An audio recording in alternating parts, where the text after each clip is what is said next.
Unknown main या हम्म। Unknown gunman. तो ये अननोन गनमैन का कारनामा जो है, या अननोन मैन, तो अननोन शेफ भी हो गए।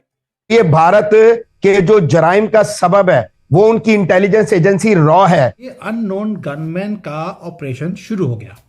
वहां पर 8 से ज्यादा आईएसआई के एजेंट्स मारे जा चुके हैं। ट्रांसनेशनल रिप्रेशन, यानी कि ये अनआइडेंटिफाइड गनमैन, एक बंदा आएगा, वो उनको पता होगा एक बंदे का, वो लश्कर तैयबा का बंदा होगा, उसको मार के वो चले जाएंगे। चीखें सबकी निकल गई हैं। मैं एक डेटा देख रहा था, धमाका हुआ बहुत जोरदार, और धमाका क्या था, बल्कि खुद कुछ धमाका था।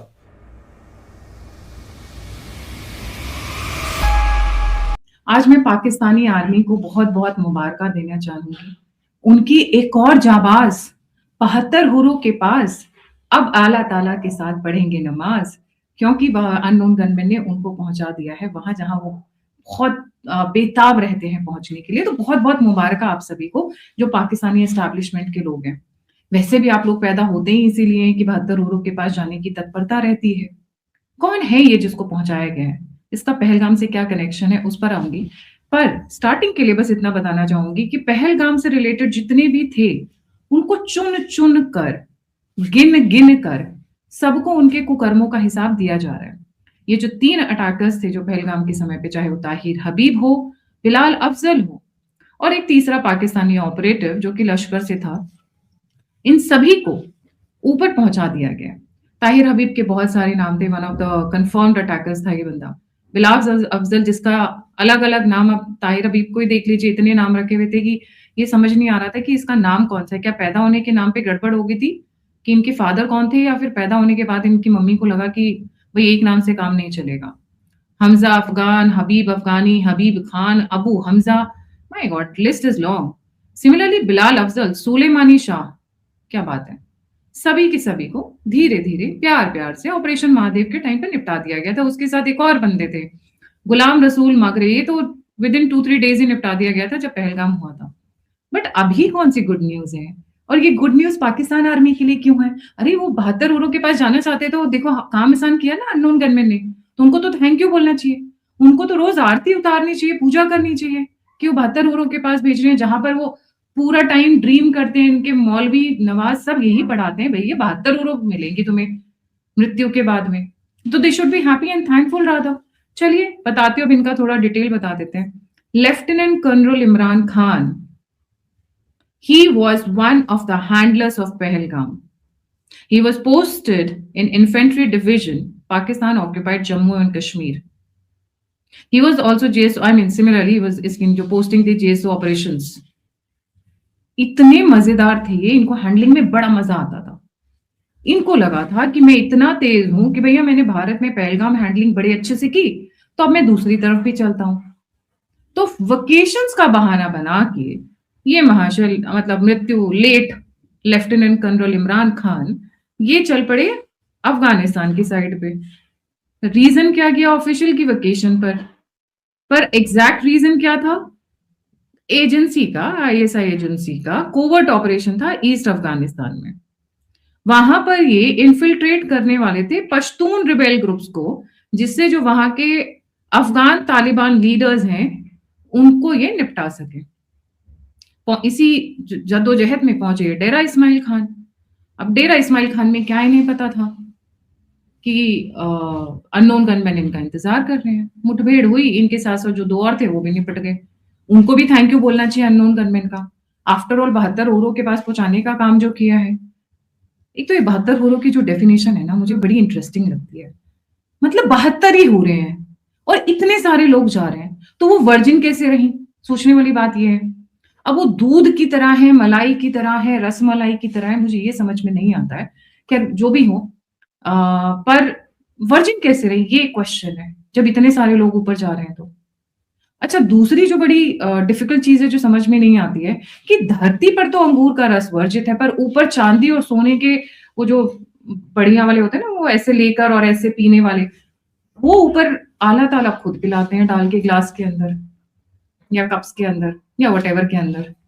तो धरती पे वर्जित है, वहां कैसे वो जस्टिफाइड है? खैर, coming back to this thing on a serious note, Lashkar unknown gunman से और भारतीय एजेंसी से सबसे ज्यादा खार खाया हुआ है। If you remember 2000, way back in 2023 early, the alternate media started the Unknown Gunmen series. जब इनके स्टार्टिंग में स्टार्ट हुए थे मारने, भारत और पाकिस्तान के बीच में अभी हालात थमे ही हैं कि आपको मैं बताता चलूँ कि भारत ने कि हिट लिस्ट पे कुछ लोग होते हैं हमेशा पाकिस्तान में, और पाकिस्तानियों को तो कुछ पता नहीं हो रहा होता क्या हो रहा होता है, क्या नहीं हो रहा होता। और ख़ास तौर पे मैं बताता चलूँ कि एक बंदा जिसका नाम है रज़ाउल्लाह निज़ामानी, कहा जाता है ये लश्कर तैयबा का ऑपरेटिव था और ये नेपाल मॉड्यूल था। उसका बंदा था जिसको आज बदीन एक शहर है, डिस्ट्रिक्ट है सिंध इन साउथ ऑफ पाकिस्तान, वहाँ पे आज उसको कत्ल कर दिया गया। माजी में बहुत हमने 3-4 ऑप्शंस डिस्कस किए थे कि इंडिया क्या कर सकता है पाकिस्तान में जब हालात ख़राब हुए थे, जब कश्मीर वाला वाक़या हुआ, पहलगाम वाला। पहला हमने कहा जी कि स्ट्राइक कर सकता है, दूसरा हमने कहा लिमिटेड कॉन्फ्लिक्ट हो सकता है, फुल स्केल वॉर हो सकती है, और चौथी बात हमने की थी कि ये ट्रांसनेशनल रिप्रेशन, यानी कि ये अनआइडेंटिफाइड गनमैन, एक बंदा आएगा, वो उनको पता होगा, एक बंदे का, वो लश्कर तैयबा का बंदा होगा, उसको मार के वो चले जाएंगे। सो इंडिया इस चीज़ में महारत रखते हैं, इंडिया का एक पूरे का पूरा नेटवर्क मौजूद है, और उस नेटवर्क को इंडियन डीप स्टेट जो है वो बड़े केयरफुली देखती है। क्योंकि पाकिस्तान कनाडा नहीं है, पाकिस्तान अमेरिका नहीं है, पाकिस्तान कुछ नहीं कर सकता। पाकिस्तान सिर्फ़ और सिर्फ जो है वो हम कन्वेंशनल मिलिट्री, उसमें तो ठीक है, भारत का मिसाइल वगैरह चला लेंगे, सारा कुछ कर लेंगे, लेकिन ये नेटवर्क पकड़ना हमारे पास का काम नहीं है। पाकिस्तान के अंदर लोगों को पकड़ के इंडियन डीप स्टेट ने बहुत सारे लोगों को पहले मारा है। लगता है कि वो जो नरेंद्र मोदी ने कहा था कि मैं तुम्हें आइडेंटिफाई करूंगा, सर्च करूंगा और कत्ल करूंगा, so he is the first man. आपको याद होगा जब पहलगाम का वाक़या हुआ तो उसके फ़ौरन बाद जब नरेंद्र मोदी सऊदी अरब से वापस आए, अपने लोगों से ब्रीफिंग ली, नेक्स्ट डे वो चले गए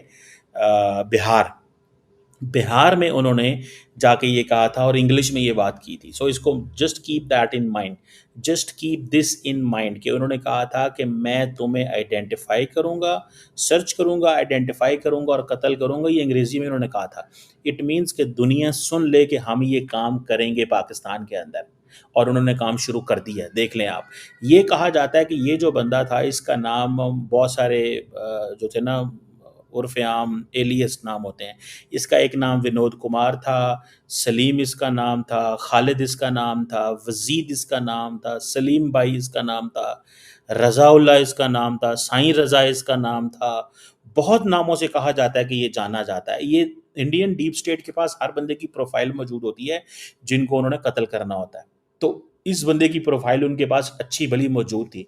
सो कहा जाता है कि निज़ामानी ने 2-3 इंडिया के अंदर बड़े वाक़यात करवाए जिसकी वजह से इंडियन डीप स्टेट उनको ढूंढ रही थी।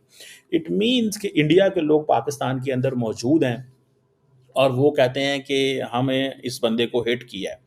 अब कहा जाता है कि निज़ामानी क्यों इंडिया को चाहिए था, इसकी भी आप बात सुन लें।